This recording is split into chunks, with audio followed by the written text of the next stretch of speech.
Hi there, and welcome to Her Season of Strength, where women over 40 reclaim their bodies, their energy, and their voices without apologies. I'm Kim Duffy, registered dietitian, personal trainer, mom, and your biggest hype woman when it comes to aging like you mean it. This show isn't about chasing skinny or counting wrinkles. It's about building real strength, physical, emotional, and hormonal. Each week, I'll share straight-talking nutrition tips, sustainable fitness strategies, and conversations that help you feel powerful in your skin once again. Menopause isn't an ending, it's only the beginning. This is your season of strength. Hello, and welcome back to Her Season of Strength. I'm so happy you're here. I don't know about you, but the weather is absolutely gorgeous up here in Minnesota. Everything is so green. I am really enjoying just getting outside and getting the fresh air, planting some flowers, taking the puppy for a walk. She loves it as well. I hope the weather is just as nice wherever you are. So today's podcast episode, I debated whether or not I was going to talk about this, and I thought that I want to. I mean, hey, I'm an open book here. So, and this is kind of where I talk about, my personal stories, as well as I hope, provide a lot of information on nutrition and exercise specifically for women in menopause and perimenopause. But today's conversation is about, I guess, speaking up for ourselves and feeling confident in speaking up for ourselves, as well as, give you a little bit of background into what I do. So I know a few weeks back I was telling y'all about how I had hired a trainer and worked with him for about 3 weeks and feel great. I have been pushing myself harder than I ever have before as far as strength training. I've been getting in my cardio. I've been dialing in my nutrition, and it's just, it's nothing that I feel like, oh gosh, I never heard of that before. This is all new information. But it's accountability. It's motivation. It's somebody kind of helping to push you, right? We talked about this. So that has been wonderful. But yesterday I did something. I fired him. And, said, I'm not gonna renew my subscription. And he said, why? What's going on? And I said, well, I feel a little bit silly paying someone who doesn't respect what I do, doesn't respect my profession. And so I wasn't going to say anything about that. I wasn't going to tell you this story, but I thought, what the heck? So when I first started working with him, I gave him a call because he headed up the convention in Las Vegas, right, for personal trainers. And when I went there, I was like, hey, you know what? There's a gap here. There wasn't any dietitians there talking. And there is kind of an unspoken rivalry, or maybe it is spoken, between personal trainers and dietitians. And I'm not going to get into all the who's and the whys on that. But anyway, so I wanted to talk to him, and I said, there's this disconnect between trainers and dietitians, and I'd really love to come and present and talk about how we can work together better, right? And his response was, dietitians don't teach anything trainers don't already know or don't already do. And his belief was that if people just counted macros and lifted and did cardio and maintained a healthy weight and did basically what the trainers were telling them to do, that there would be no chronic disease. It wouldn't exist. And he said he had tested dietitians on things like biochemistry and glycolysis and fat metabolism, and they couldn't give him a good response, or they couldn't answer him. And I was kind of stunned by this. And that stunned feeling kind of what led me to this episode. And I'm not going to get any more into the conversation and things were said, but it was kind of a smack in the face to have someone so outwardly, and I was coming at it with like, hey, how can we create a better relationship here? I want to help to understand, like, when trainers can refer to dietitians and when dietitians can refer to trainers and et cetera, et cetera. And he was basically, why would want to do that? Dietitians don't have anything new to talk about when it comes to fat loss and body comp change, which is the only thing that people want or will pay for. So I thought that I would just take this time today to talk a little bit about what dietitians do, because I know that a lot of people don't understand. We used to have people in the hospital, I'd go in and talk to patients and they would say, "Oh, are you here to take my order? Are you going to, I want to, order this from the menu. You're going to take that and go to the kitchen and make it." I don't know. So there's a lot of misconceptions about what the dietitian did at the hospital. And so I thought I'd, just take a little time to just talk about, the wide variety of things that dietitians do, and, how maybe they might be looked at as an expert in certain areas. So dietitians are required to have, first of all, a bachelor's degree. And the course, the minimum is they have to do coursework in biochemistry, anatomy, physiology, microbiology, food science, and medical nutrition therapy. Then once we graduate with our undergraduate, and back in 1995, when I got my RD, they did not require a master's degree. Now they do, right? But then after you graduate, you need to have 1,200 plus hours in clinical, community, and food service settings. Regardless of what job you see yourself moving to, what you're interested, you have to have a very well-rounded basis, because then you have to take a national credentialing exam through something called Commission on Dietetic Registration, right? And this exam people are studying and studying and studying, and not everybody passes the first time, so they're taking it again.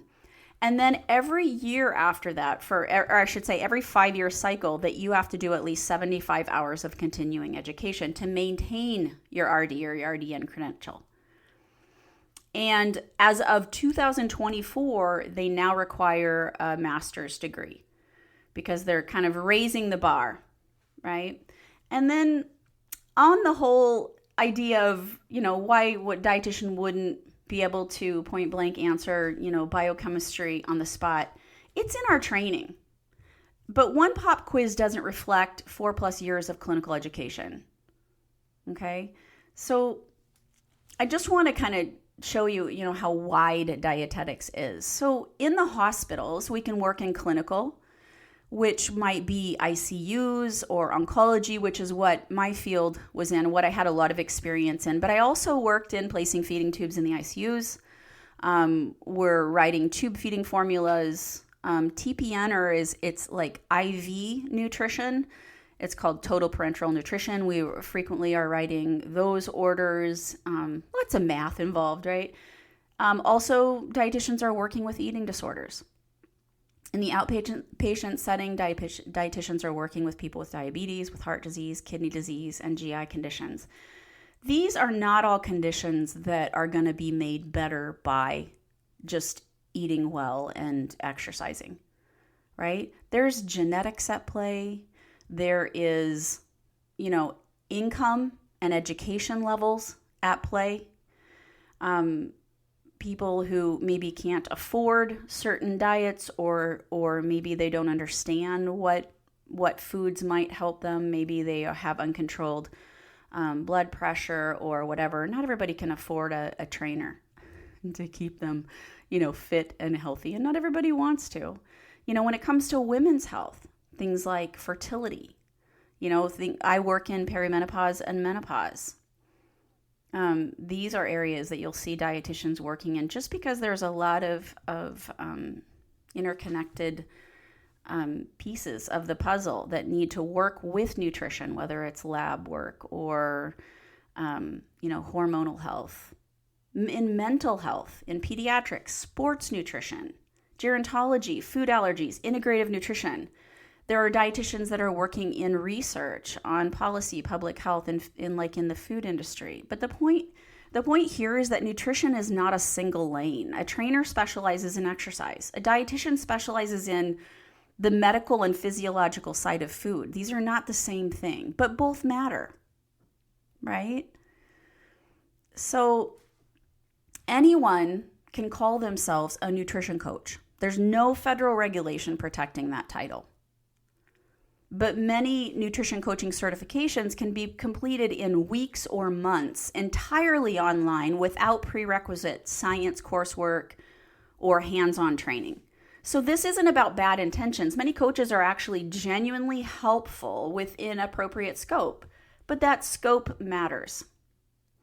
And then we add in social media, right? It amplifies all of this. The follower count, you see somebody that has hundreds of thousands of followers and you think, oh gosh, they must be an expert in this field. So the question to ask would be, what is this person's actual training? And is this recommendation within their scope of practice? Meaning, should they be giving out this information, or is this literally illegal? Okay, so this is about you and empowering you as a consumer. It's not me being a professional gatekeeper saying, no, you can't do this or you can't do that. Licensure is a level of protection that most people don't really know exists. So, most people don't understand that nutrition practice is regulated in most states.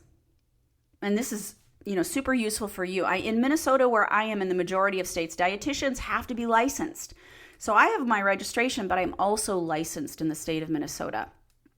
It's a legal requirement for me to practice. So practicing medical nutrition therapy without it can be a violation of state law. So if you have somebody who is not licensed and they're, say, looking at your labs and recommending supplements to correct imbalances, make sure that they are licensed in the state and they have proper credentialing to be able to do that. Because licensing boards actually verify education and credentials. They're going to track complaints and disciplinary actions or history, and they can pull someone's license if someone causes harm or acts out of their scope. This is public protection. This is the same reason that your doctor or your nurse or your physical therapist are all licensed. So nutrition coaches, personal trainers, and social media influencers do not go through this process. And just a little aside, you can look up a dietitian's license and complaint history at your state's licensing board website. So wherever you live, you can look up, like we have the Board on Nutrition and Dietetics. And, you can look that up and you can look up a specific dietitian to make sure that they do have those credentials.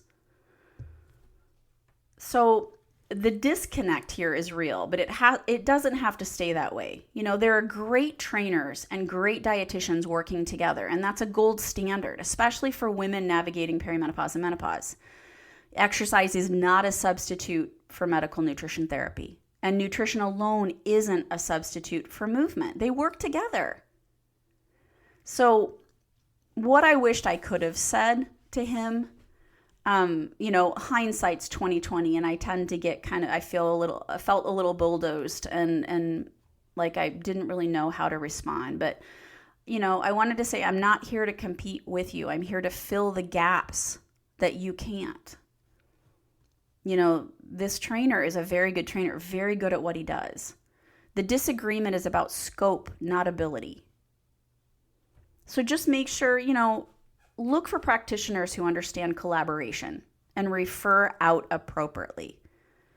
Like for me, if I have children come to me or people say, hey, can you talk to my child about nutrition? I'm like, you know what? I don't specialize in pediatrics. That is not my wheelhouse. And I think you would be much better served paying someone who focuses on that area. Another area which requires a great specialty is eating disorders, which are we see this so often in people who are exercising and, counting every calorie, counting every macro. And this is something that trainers really need to be careful with. You need to talk about history. You need to determine, does someone have a poor relationship with food? Have they had a history of binging or purging or, over-exercising or losing large amounts of weight? And we really need to be thinking about this. And we need to say, I'm sorry, but I don't I don't feel comfortable training you or talking to you about this. I feel like, maybe looking for a therapist, because, eating disorders require such a team approach, So there are areas that I won't touch. And especially like GI, really GI focused people who are having extreme GI issues. I have another dietitian that I refer to because that's what she specializes in, and she's very, very good at it. So we all have our areas, just like, you wouldn't go to your primary care provider to do surgery on your knee, right? They refer out. So, each dietitian has a specialty, and, it requires a team. And that's kind of what I was looking for when it comes to, creating a team with a trainer. So I want to move on from that, but I just wanted to tell you guys a little bit about that story, because I've had people say, hey, how's the training going? And it was going really well. It really was. And you know what? I'm definitely hiring a different trainer. I definitely am, because I really felt it beneficial and great to have that accountability. And it's always good to see, what other people can bring to the table. How can that make me be a better coach when it comes to strength training and nutrition? I'm always looking for new and different approaches, because, I don't know everything by any means. So just remembering that, a few little takeaways, that even the best nutrition advice falls flat without a practical system to support it, because knowledge and implementation, they're two different things. So when it comes to things like fat loss and strength gain, we know that protein and meal structure, they're non-negotiable, right? But so is sustainability. So if it takes hours, we're not going to do it. If it's too complex, we're not going to do it. And I think that's where a little bit of the mindset is different between dietitians and trainers. Because dietitians look at it and we're like, I want to teach you a long-term sustainable approach to make changes and do things forever, for long-term, versus, the trainer I was working with was very black and white, was very like, nope, this is the way you do it. Don't go overboard over the holidays and bring your meals and bring your scale to weigh and, continue. And I believe in consistency. That is very important, but I also believe in life. And I believe that it's okay to splurge and be a little naughty every now and then. If that's what, I don't like calling things naughty, because there should be no guilt and shame around eating certain things or skipping your workout because you want to spend the day with your family on Memorial Day, right? So I just wanted to give an update on my Easy Prep Blueprint. This kind of the reason why I am creating that is because I wanted to create something that wasn't black and white, that was something that could help women to kind of create this step-by-step system that to help them to eat better, to make, healthier choices within their time constraints, because we're busy, right? So this is my very first self-paced mini course, and I'm building it specifically for women who want those results. They aren't seeing them from their exercise or whatever, but they want a real life strategy, not this perfection, not this perfect one. I see this over and over, and I've made these beautiful meal plans, right, with these wonderful recipes and stuff. But I also wanted to create something that I could basically give to every single one of my long-term clients, to have them walk through it so that they can understand, how can I simplify this whole meal planning or prep process, especially for those women who are like, I don't like to cook, or I don't even know where to begin, or I've never really spent much time in the kitchen, or I've gotten away from it because my kids are out of the house, right? Which a lot of us, in postmenopausal, our kids are leaving the nest, or they've been out of the nest for a while. Maybe we're only cooking for ourselves, or only cooking for our husband and ourselves. And so, sometimes you kind of get out of that practice, and this just kind of helps to bring you back in.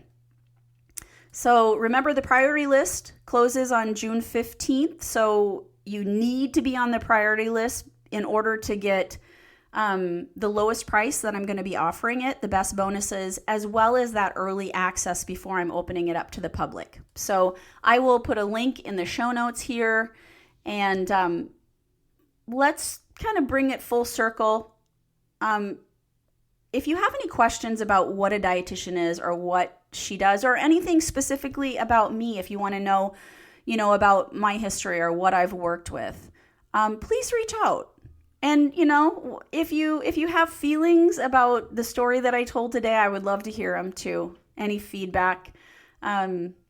This is by no means me wanting to act like I am better than any other person.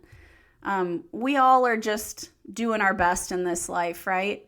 And I don't want anyone to feel that this trainer was a bad person by any means. I believe he was a very caring person. He really does a lot for his clients, but has very strong feelings about certain things, and that's okay.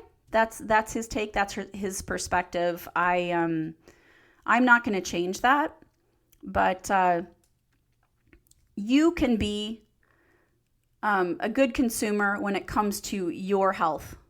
By just looking into a person's certification and degree and experience as well, because some people, maybe they don't have those things, but they also have a lot of experience in certain areas. And so just looking into that a little bit, because just because someone has 1 million followers on, Instagram or TikTok or whatever, it does not make them an expert in that field. They could have just had a viral video, or, they say certain things that make people go like that, and then they follow them because, we're getting that dopamine high from it, right? So one question I want to carry with you, think about, what is this person's actual training, and is this within their scope of practice? Bring what you learn here to, your healthcare provider. Ask questions. And if this episode made you think a little differently about, who you take nutrition advice from, share it with a friend who could use it. I really appreciate it. That's how we protect each other. And remember, this is about progress over perfection. We're in this for the long haul, and this is your season of strength. Have an amazing day.